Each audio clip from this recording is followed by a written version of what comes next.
So, thank you very much for the invitation to be here. It's a real pleasure to be back in India.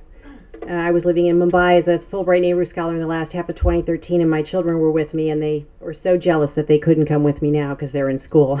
But they loved it here. Okay, I'm going to give a different kind of paper because I wanted to jump in and try to look at some of the coverage of the summit that just took place, or this head of state visit. So I want to just give you a backdrop to that first. And this is the backdrop that you're all familiar with probably already, that we're living in a decade of disruption.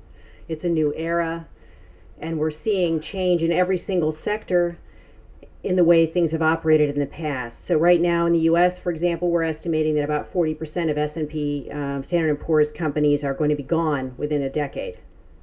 That's the stock exchange. 40% of the companies currently listed, elsewhere, right? It's also the case that in the academy, I think, and in government, we're very slow to change. And so some of the silos that are existing, like the definitions of our disciplines, are keeping us from sometimes addressing problems that need multiple perspectives. I like to use this slide to talk about the change that we're in, this disruptive era that we're in. We used to think that everything was relatively predictable. That would be linear. We had a linear regression model. We could predict this outcome in this period of time. But the climate change models suggest that at a certain point, change becomes exponential. And that's why this Climate Change Science 101 chart is so nice, to show you the difference between a linear trend and an exponential trend. So what that means in terms of other sectors that we're working in is that change can happen so rapidly and that we don't really even know how to cope with it. We don't know in business then where our next competitor is coming from. And since everything is getting more and more advanced with respect to technology, that new competitor might just be an inventor who lives right next door. So with that as a background, when we think about technology and its influence, we can compare the old media environment with the new media environment in terms of the characteristics. So there in the old media environment, we saw a long-term evolution. We had first the press, then we had radio, then television. I'm just talking 20th century. Then we went to late, 20th century cable TV, satellite, right? And then we still saw, at this point, all the establishment players were still the same. The main, parties, the main institutions in power, the main news organizations, etc. But the new media environment has meant something quite different. It's really, in fact, not only theoretically, it's actually, in fact, in many places, upended the power of elites to actually frame issues as they used to so easily do in the past. And it's meant that the power of individuals as citizen consumers, just simply carrying mobile devices or smartphones, or not even smartphones, feature phones or phones in any form of electronic communication in their hands, to voice change, and change that can, change the world, really. I mean, in terms of the world focusing suddenly on news that just generated just from one individual. Think of Netta in Iran in 2009. And what we're seeing then in this new media environment is really a state of constant evolution. The challenge then and the need is across all sectors. So we have leaders, managers, political parties, governments, businesses, all sorts of organizations facing the same challenge, that is understanding and responding to these new expectations from citizens and consumers using social media and using mobile media. And so the need we really have is to be more agile. And it's a little difficult in some of our sectors to do that. And the need we have is to be more responsive. When we think about the big issues of our time, which, is the one that, what we do today is impacting 30 years from now. We cannot change what we're doing, 30 years from now based on what's happening today in the era of climate change. And this friend of mine, Mike Lukovich, who's a Pulitzer Prize-winning cartoonist for the Atlanta Journal-Constitution, lets me use his cartoons to insert in my presentation to give you the idea of what does it mean nowadays. It means if time's running out, the polar bear says to the other while on the melting ice cap, "How do I grab people's attention?" And the other one says, "Tweet. Tweet your junk." So when we think about the internet and the new mobile media environment, could it be facilitating U.S.-India relations? And I wanted to quote Namrata for first, thank you for inviting me, but also for saying this, because I decided to pivot my paper really around her quote. The best way for shaping attitudes lies with a greater number of society interactions among individuals, so that Indian and American voters may better grasp how the relationship benefits their lives on a daily basis. So in that respect then, with that as background, I want to talk about attentive publics for foreign affairs, and then framing and framing effects, followed by a case study of U.S. news on the recent visit of President and Mrs. Obama. And then I want to talk briefly on broadening the concept of bilateral relations and conclude with some comments about challenges on developing multiple indicators. So when we think about attentive publics, the concept of attentive publics are those who are usually educated, relatively elite, paying attention to certain issues. Attentive publics can form and become broader around certain events or issues as they ebb and flow through the news, and as a whole, as the issues become magnified in the news, attentive publics expand from an elite group to more of a broader mass group. That was described by a scholar in 1960 in the book The Attentive Public for Foreign Affairs in America, Gabriel Almond. That's why the 1960 is there. That's when that book was published. At that point, we started to think about, why is it that, what do people rely on in terms of the news media for?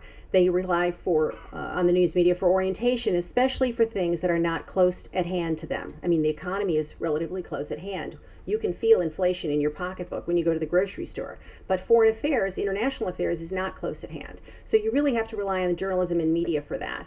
And so what we see is that citizens are turning to the news for guidance in this area of international affairs. This was my attempt to summarize visually what 1960 might have looked like, and I'm not sure, I'd love to get your feedback on whether this works or not. But here you look at 1960. You've got a really tall, thin isosceles triangle with elite at the top, mass at the base, smaller world population then, but also mediated access to media, access to information. The elite, the attentive publics, really at the top of that triangle. Very small, right? And if an issue blew up, like it was the Vietnam War or something, maybe the mass became more involved in the United States. But here now, in the present day, simply because of the technology available to us and the size and size of the population with also the access to mobile devices, we have a much broader base in terms of a potential attentive public. Mass base, that is, and the elite public is even larger. It's broader, wider at the top here. And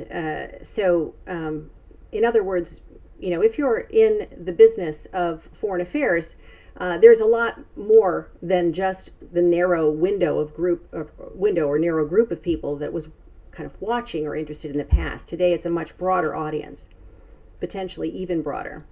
So with respect to how then is news about foreign affairs and international relations being framed, I want to just briefly define framing and framing effects, and that is that frames in news stories are providing a schema for people to think about an issue or a problem.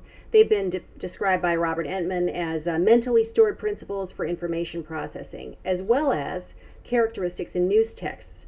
So framing effects then refer to these frames in the news emerging in the way in which we think about an issue or a problem. We saw something in the news, we think about it then later as helping us to define how to perceive that problem. We might see it as a two-player game or a multiplayer game, for example, depending on how it was framed in the news. So another piece of recent research focuses on counterframing, and so I wanted to mention that concept, framing and counterframing. So in this battle for public opinion right now, we have in the United States, especially on the left and the right, we have different views of issues. We have framing, the battle taking place among parties and elites to attract attention to their frame in the news. And some of this you can see in the way in which the United States, being the outlier in having a strong number of people who don't believe in climate change, let alone evolution, I'd say partly because their frame has pushed out there in the news media, in the broad array of choices available in the news media. But recent research on the dynamics of counterframing is interesting. They've been using experimental designs to show what was said earlier by one of our speakers in the earlier panel, that the effects really depend on what you bring to the situation, right? And this is something that we've known previously from other experiments on different types of media effects too. So in this case, they found that if an audience member holds weak opinions versus strong opinions, the effects are going to be different. So in other words, if you're planning a strategic communication campaign, you can't really necessarily count on that to affect all the people in the same way, and you really might not be able to have one uniform communication strategy, because people with weak opinions versus strong opinions, even if they're uninformed opinions, it's just they could be weak or strong uninformed opinions, are going to get in the way of your strategy. So with respect to keeping that all in mind, since I won't be able to give you any effects information, factual data, or experimental data on this recent visit, I want to now talk about the case study that I did of the recent state visit in which President and Mrs. Obama were here. And I really have done this quickly myself in the last couple of weeks, relying on the Vanderbilt Television News Archive for some TV coverage summaries. And then several newspapers I was able to look at through Factiva at our university. I looked at the volume of news, the tone of news. I've done a quick analysis of the headlines. And I thought about, but I have no evidence for it, potential influence on U.S. opinion of India, on U.S. opinion of Modi, Prime Minister Modi, of President Obama, and of, in general, U.S.-India relations. So the findings are necessarily preliminary, because I've just, you don't even have a copy of my paper, because I was still doing the research on it on Monday. And so, but I would love to get your feedback on this. So the first problem that we had with this visit, because state visits are wonderful things on both sides of the visit, because if they go well for those who are participating in them, the top leaders, it usually resonates very well across the home country. At least we could have expected that from Obama's trip here. However, 2 days prior to his departure, perhaps 3 days, they were forecasting a blizzard, a massive storm that was going to hit the U.S. Northeast as late as the 27th. In other words, President Obama and Mrs. Obama would have been here and gone before the storm hit. However, the news in the U.S. on television was preoccupied with storm watch and what were states doing in the Northeast, and what were governors doing, and what were officials in disaster management doing to plan how to deal with these storms. So this was relentless. It went on and on and on. I mean, I even watched a video of, MSNBC showing Michael Dukakis 20 years ago in Boston with a previous storm. That's how boring it became, this weather watch. But they chose to go with that rather than go with other types of news. So that really preoccupied a lot of the preliminary coverage. So it was a visually exciting story, and it was fear-inducing. It just fit all the right criteria for most news channels' audiences. So it meant that pre-visit reporting on television, at least, was quite limited.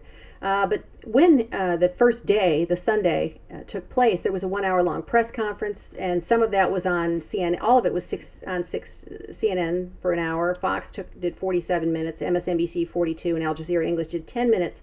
But this is where the politicians themselves, to some extent, can control the agenda and put forward a picture to the extent that they're able to respond in the way they're choosing.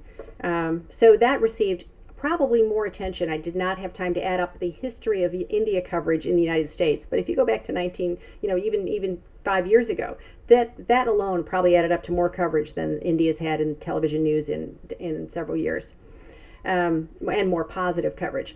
When we look at the evening news, then on the same day, we saw the three channels covering this story, and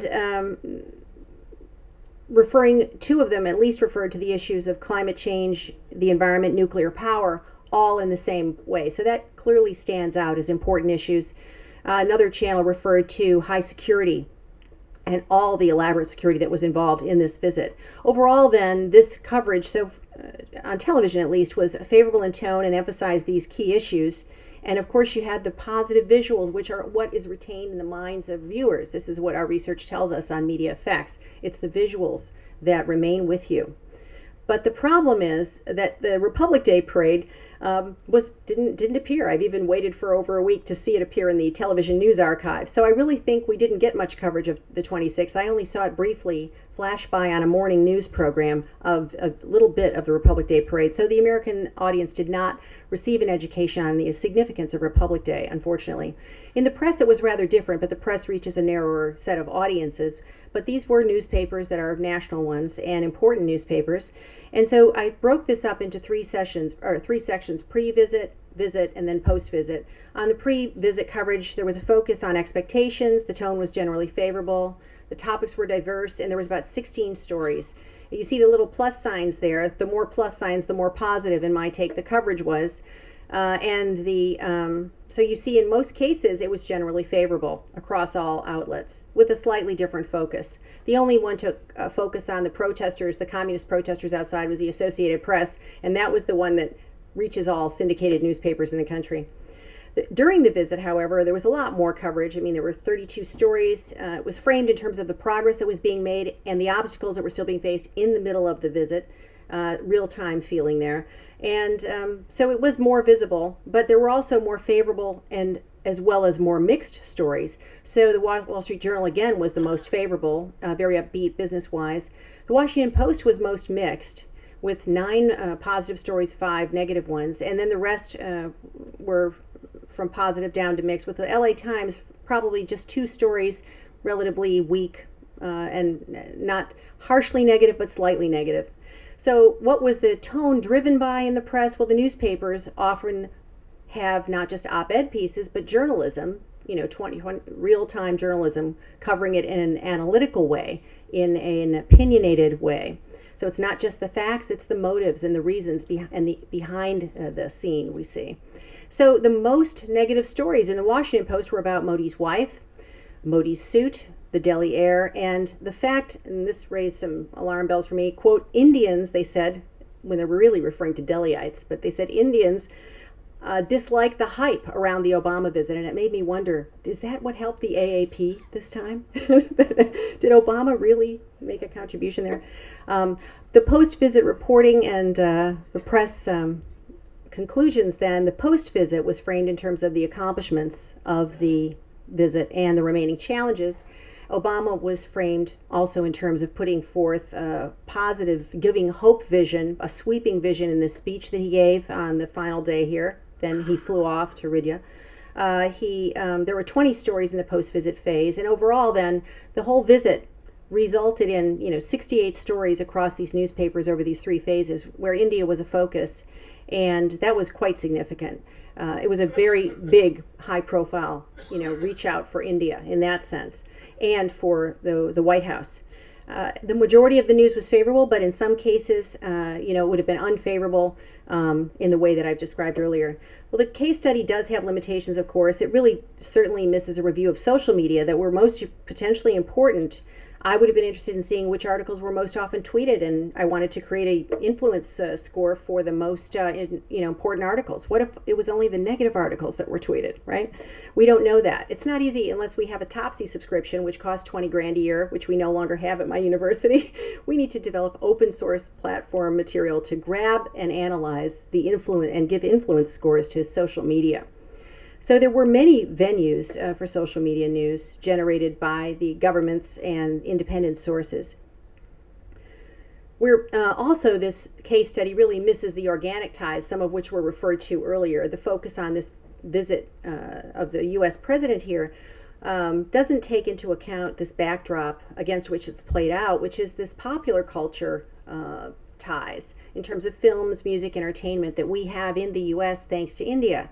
And there's a tremendous interest in that, as well as India's ancient and existing expertise in yoga, meditation, spirituality, and spiritual philosophy, and ancient civilizations, which is the subject of a lot of media coverage, a lot of internet material, and a lot of business in the United States.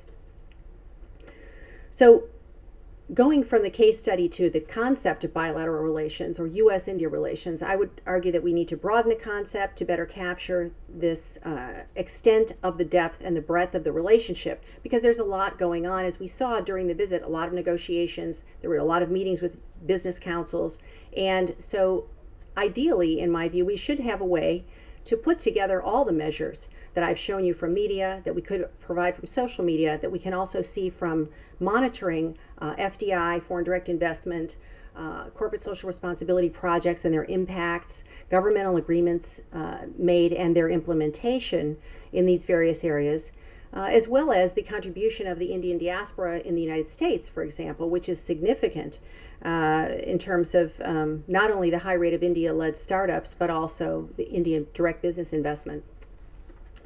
So I think we should measure and monitor change in each variable, and we have the capability of doing that. In both countries, then, we need to remember that now we have more people obtaining news via mobile devices than on their television sets at home. And Vikram Chandra had told me that he had, the CEO of NDTV told me at a staff meeting once, asking his colleagues, do you think you work for a TV company or an app company? And they all said TV, and he said, no, it's an app company. More people are reaching us on mobile via app than on television right now. So I want to conclude with the statement that we can expect more public engagement, more disruption to the sources of influence in the past on framing U.S.-India relations in what I think will be a flatter future. That is, the triangle that's now wider will get smaller and flatter as more can access what is an attentive public status. And I'll close with maybe some another Mike Lukovich cartoon, depending on your view of the new technology. This is the Last Supper, where Jesus was saying he's just totally over smartphones. Okay, thank you.